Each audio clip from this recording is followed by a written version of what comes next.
Hello and नमस्कार मित्रों, आप सभी का स्वागत है हमारे YouTube channel my study class में। दोस्तों, आज के इस वीडियो में हम बात करेंगे सीईटी के बारे में। तो आज हम पूरे डिटेल के साथ आपको बताएंगे ये सीईटी है क्या और ये एनआरए है क्या। तो अगर आप हमारे चैनल पर नए हो तो चैनल को सब्सक्राइब ज़रूर कर लेना और बेल आइकन ज़रूर दबा देना ताकि आपको हमारी आने वाली सभी वीडियो की नोटिफिकेशन मिलती रहे। तो चलिए बात कर लेते हैं। इसमें कुछ आर्टिकल जो छपी थी न्यूज़पेपर में उसके हिसाब से हम देख लेते हैं। ये नेट के थ्रू जो हमको ये जानकारी मिली है, देख लेते हैं इसमें। सीईटी मतलब कॉमन एलिजिबिलिटी टेस्ट, इसके बारे में आजकल जो है ये काफ़ी चर्चा में है। सीईटी और एनआरए ये काफ़ी चर्चा में है। सीईटी का फुल फॉर्म हो जाएगा कॉमन एलिजिबिलिटी टेस्ट। आपने जो है सी टेट सुना होगा, टीईटी सुना होगा, सेम जस्ट ये भी होने वाला है। तो चलिए इसके देख लेते हैं ये कौन कौन से सेक्टर में काम आएगा। तो यहाँ पे जानकारी दिया गया है कि एसएससी, बैंकिंग सेक्टर, साथ में रेलवे, इन सेक्टर में ये काम आएगा सीईटी। इसके बारे में हम आगे और डिटेल जानेंगे कि ये क्या होगा, किस तरह से होगा।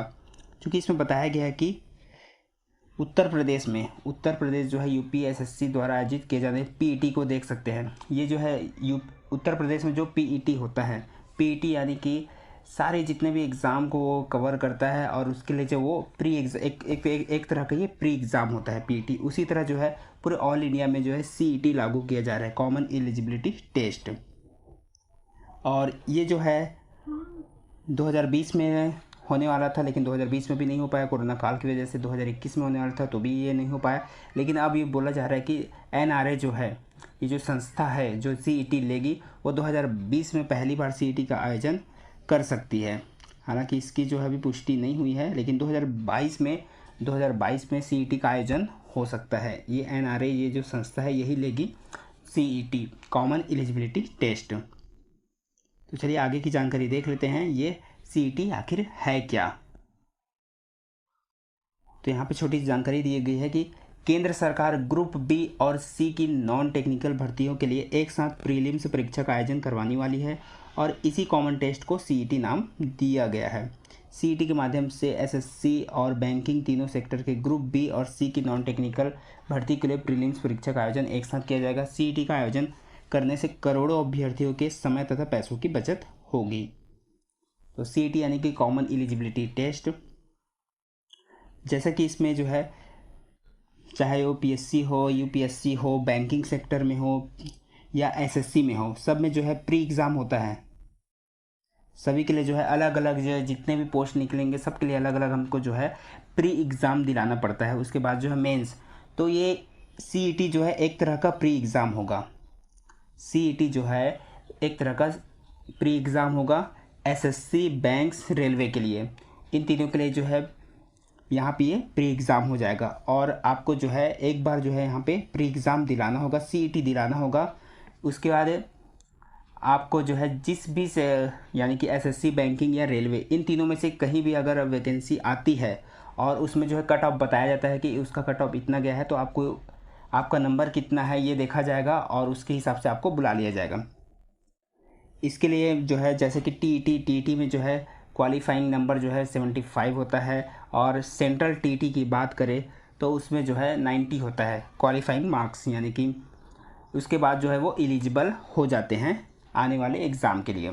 उसी तरह जो है सीईटी है, सीईटी एक प्री एग्ज़ाम होगा और इसमें बताया जाएगा कि आपका कितना नंबर गया है। उस हिसाब से उस पोस्ट के हिसाब से वहाँ पे एक कट ऑफ निकाला जाएगा। अगर मान लो कि आपका 70 मार्क्स है या 80 मार्क्स का है, आपका जो है आप प्री एग्ज़ाम दिलाए यानी कि आप सीईटी दिलाए हैं, आपका 70 या 80 गया है और मान लो कि एसएससी में कोई वैकेंसी आती है और उसमें उसका कट ऑफ निकाला जाता है कि 70, तो आप वहाँ पे डायरेक्ट मेंस दिलाने के लिए जाओगे, आपको प्री दिलाने की आवश्यकता नहीं होगी। एक बार आप सीईटी दिला लिए और इसकी वैलिडिटी होगी 3 साल की, यानी कि आप एक बार दिला लेते हैं और आपका 70 मार्क्स आ जाता है और इसके बाद आप एसएससी, बैंकिंग और रेलवे, इन तीनों में से कहीं किसी भी की अगर वैकेंसी आती है 3 साल के भीतर में, तो आप उसमें अप्लाई कर सकते हैं मेंस के लिए। तो सीईटी की जो वैलिडिटी होगी वो 3 साल की होगी और इसके संबंध में हम आगे जानकारी देते हैं। और आप इसको 3 साल के भीतर जब जब प्री इसके लिए निकाला जाएगा, जब जब कॉमन एलिजिबिलिटी टेस्ट होगा, अब एक से ज़्यादा बार दिला सकते हैं। आप बार बार दिला सकते हैं, अपने मार्क्स को बढ़ा सकते हैं, इससे आपको फ़ायदा मिलेगा। इससे जो है आपको काफ़ी बेनिफिट होने वाला है।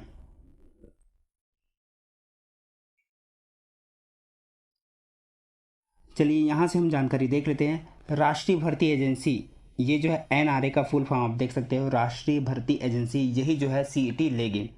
अब यहाँ पे वो जानकारी दिया गया है कि वर्तमान में जो है सरकारी नौकरी के इच्छुक अभ्यर्थियों को विभिन्न एजेंसियों द्वारा आयोजित साल में कई परीक्षाएं देनी पड़ती है, चाहे वो एसएससी हो, बैंकिंग हो या रेलवे हो। उन सभी के लिए अलग अलग जो है प्री एग्ज़ाम दिलाना पड़ता है। तो अलग अलग प्री एग्ज़ाम ना दिलाकर एक बार सीईटी दिलाना पड़ेगा।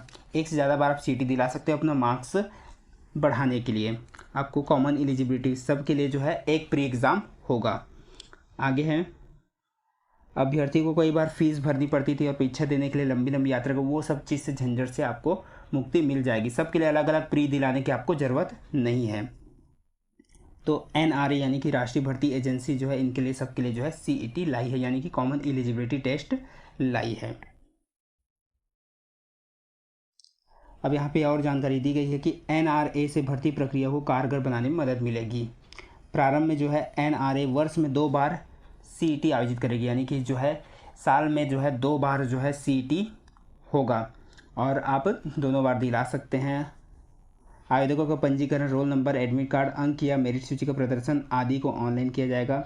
सीईटी के दौरान अभ्यर्थियों की भारी संख्या में जांच भी की जाएगी। परीक्षा में बहुविकल्पी वस्तुनिष्ठ प्रकार का प्रश्न पत्र होगा और विशेष परीक्षा में उपस्थित होने वाले उम्मीदवारों की संख्या कुल उम्मीदवारी की संख्या से लगभग 5% तक कम होगी। तो जो बार बार प्री दिलाने का झंझट होता था उससे जो है यहाँ पे छुटकारा मिल सकता है। और भी यहाँ पे जानकारी दी गई है, राष्ट्रीय भर्ती एजेंसी यानी कि एनआरए द्वारा नौकरी चाहने वालों को सामान्य पात्रता परीक्षा सीईटी से मिलेंगे ज़्यादा विकल्प। अब इसके लिए जो है सामान्य पात्रता परीक्षा सीईटी 3 अलग अलग स्तर पर आयोजित की जाएगी। वह है स्नातक स्तर, उच्च माध्यमिक यानी कि 12वीं स्तर और मैट्रिक पास यानी कि 10वीं स्तर। जैसे कि जो है एसएससी में जीडी कांस्टेबल का आता है तो उसमें जो है 10वीं पास वालों को ले लिया जाता है, 12वीं पास, तो अलग अलग कैटेगरी वालों को उसमें लिया जाता है। तो उसके लेवल के हिसाब से यहाँ पे सीईटी आयोजित की जाएगी। यानी कि जो ग्रेजुएट कर चुके हैं वो तीनों लेवल के एग्ज़ाम तीनों लेवल का सीईटी दिला सकते हैं। जो खाली 10th पास है वो 10th लेवल का जो है सीईटी दिला सकता है। जो खाली 12th पास है वो 10th और 12th दोनों लेवल का दिला सकता है। उसके बाद जो है जो भी वैकेंसी आएगी उसके हिसाब से वो वहाँ अप्लाई कर सकता है। क्योंकि जो है रेलवे में जो है 10वीं पास वालों को भी लिया जाता है, एसएससी में जो है 10वीं 12वीं पास वालों को भी लिया जाता है और इसमें ग्रेजुएट वालों को भी लिया जाता है। तो सबके लिए अलग अलग लेवल के हिसाब से यहाँ पे सीईटी होगा। और भी ज़्यादा जानकारी अगर आपको अभी समझ नहीं आ रहा होगा तो आने वाले टाइम में जब ये एग्ज़ाम होगा, ऑफिशियल नोटिफिकेशन आएगा तो और भी हमको जानकारी मिलेगी। अभी जो है इस तरह से जो है एग्ज़ाम के लिए कोई ऑफिशियल नोटिफिकेशन नहीं आया है, सिर्फ सीईटी होगा ऐसा कहा जा रहा है। और किस तरह से आने वाले जो मेंस के लिए, प्री के लिए तो ये सीईटी दिलाएंगे ही, और जो है किस तरह से इनका जो है सिलेक्शन होगा, किस तरह से कट ऑफ होगा, ये आने वाले टाइम में 2022 में पता चल जाएगा जब ये एग्ज़ाम होगा। यहाँ पे गैर तकनीकी पदों के लिए कर्मचारी चयन आयोग, रेलवे भर्ती, बैंकिंग, कार्मिक चयन संस्थान के टियर 1 की परीक्षा की जगह सीईटी आयोजित किया जाएगा। यानी कि सबके लिए जो प्री होता था या टियर 1 जिसको बोला जाता था वो उसकी जगह पे सीईटी होगा। केंद्र सरकार में ग्रुप बी और सी के पदों के लिए उम्मीदवारों को शॉर्ट लिस्ट सीईटी द्वारा किया जाएगा। यहीं पे बताया गया है जो है ग्रुप बी और सी के पदों के लिए जो है यहाँ पे शॉर्ट लिस्ट किया जाएगा कि कौन जो है आने वाले जो है जो वैकेंसी आएगी उसके लिए जो है वहाँ पे वो क्वालिफाई करेंगे।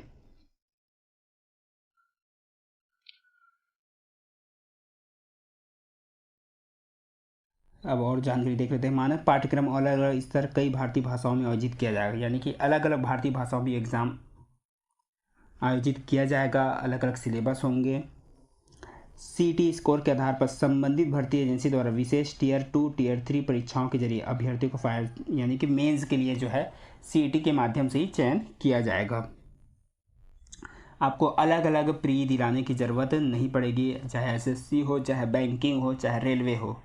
इन तीनों को पहले कवर किया जाएगा, बाद में और कुछ जुड़ सकता है, लेकिन पहले अभी तीनों को कवर किया जा रहा है, एसएससी, बैंकिंग क्षेत्र और रेलवे के क्षेत्र।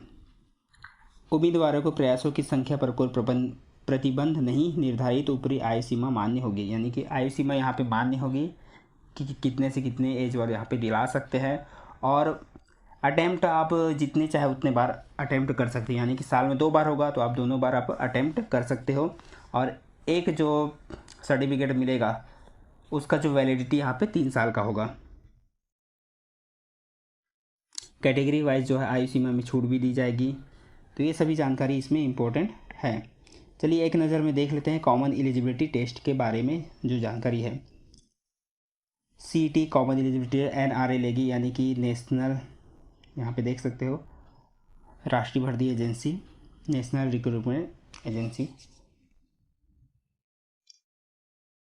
कॉमन एलिजिबिलिटी टेस्ट आयोजन साल में 2 बार किया जाएगा। स्कोर कार्ड 3 साल तक जो है आपका वैलिड रहेगा और 12 भाषाओं में परीक्षा आयोजित होगी। परीक्षा केंद्र हर जिले में यहाँ पे दिया जाएगा। मौके कोई सीमा नहीं है कि आप जितने बार भी अटेम्प्ट करना चाहो। OBC ST SC इनको छूट मिलेगी। और ग्रेजुएट 10वीं 12वीं के लिए अलग अलग CET होंगे, ये याद, सबके लिए अलग अलग लेवल के हिसाब से अलग अलग CET होंगे। और शुरुआत में जो है SSC RRB IBPS, SSC RRB IBPS यानी कि banking sector, railway sector, SSC, इन तीनों को पहले जो है कवर किया जाएगा और 2022 में होने की संभावना है। 2022 के शुरुआती दौर में जो है होने की संभावना है।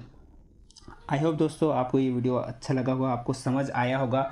और अगर आपको फ़िलहाल अगर कुछ कन्फ्यूज़न होगा तो आने वाले टाइम में जो इसका नोटिफिकेशन आएगा किस तरह से, अभी ये जो है फर्स्ट टाइम है इसलिए अभी जो है क्लियरली समझ नहीं आएगा कि किस तरह से होगा, किस तरह से कट ऑफ बनेगा, किस तरह से मेंस के लिए बुलाया जाएगा और कितना क्वालिफाइंग मार्क्स रहेगा। ये सारी जानकारी आगे आने वाले टाइम में पता चल जाएगा जब ऑफिशियल नोटिफिकेशन आएगा या एग्ज़ाम होगा। तो इसके बारे में आप निश्चिंत रहिए।